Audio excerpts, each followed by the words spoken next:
So yesterday, Ozzy Osbourne, the Prince of Darkness, died at the age of 76, just weeks after performing one final show that I was fortunate enough to watch live, called Back to the Beginning.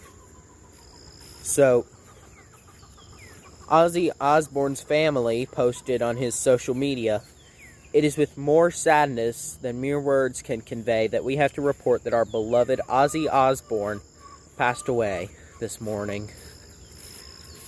And then, now I'm gonna take a minute to tell some Ozzy stories. So, talk about his career. So Ozzy was born on December 3rd, 1948, somewhere in England. And in 1968, he joined a band called Earth, which would later become Black Sabbath. And in 1979, he was fired from the group for drug and alcohol abuse.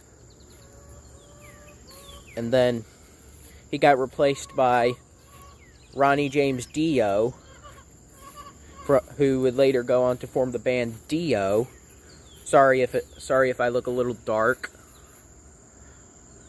And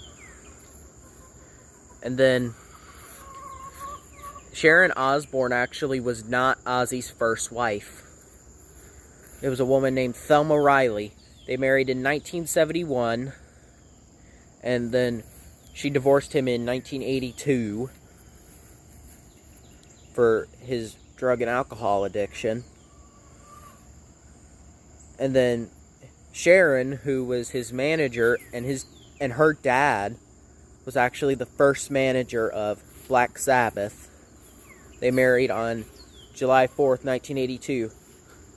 And he said that he picked that day so he could remember that day because it's Independence Day, despite him being born in England and not America. And then in the 1980s, Ozzy released his debut solo album, Blizzard of Oz. And it featured the hit singles Crazy Train and Mr. Crowley. And then in 1981, he released his last album with Randy Rhoads before he was killed in a plane crash, called Diary of a Madman, which there's a boy in the background of the album cover, and it's actually his son, Louis, Ozzy's son, not Randy Rhoads' son. And then, in the 2000s, Ozzy would be introduced to people on a whole nother level as a reality TV dad on the show The Osbournes. I couldn't find any clips from the show, so this clip from The Simpsons is going to have to do. Going off the rails on a crazy train. And then, in 2020, Ozzy revealed his Parkinson's diagnosis, and then announced that he would be retiring from touring for good. And then in February of this year, he announced that he would be doing one last show with the original members of Black Sabbath. And I paid with my own money to watch the show. I did a video about that, shortly after it happened. And now I'm doing another video about Ozzy.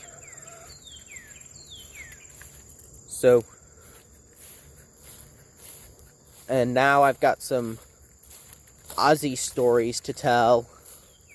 So, the first story is probably his most infamous story, where, while performing a show in Des Moines, Iowa, a fan threw what Ozzy thought to be a rubber bat on stage. And Ozzy bit into it like he did rubber bats, and it turned out it was a real-life dead bat.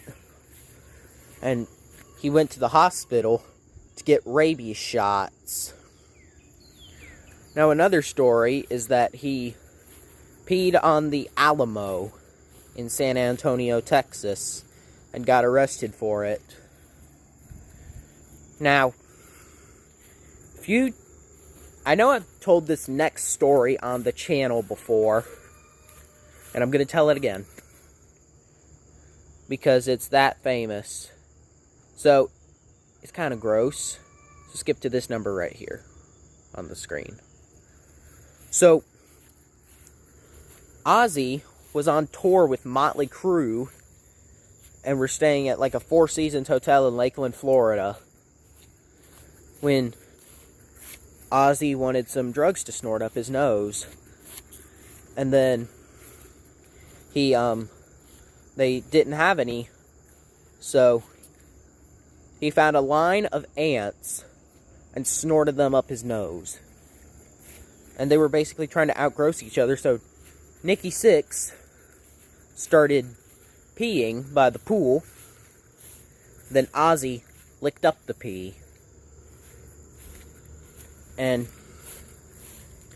now that's all for today. Make sure you like, subscribe, and share. Bye.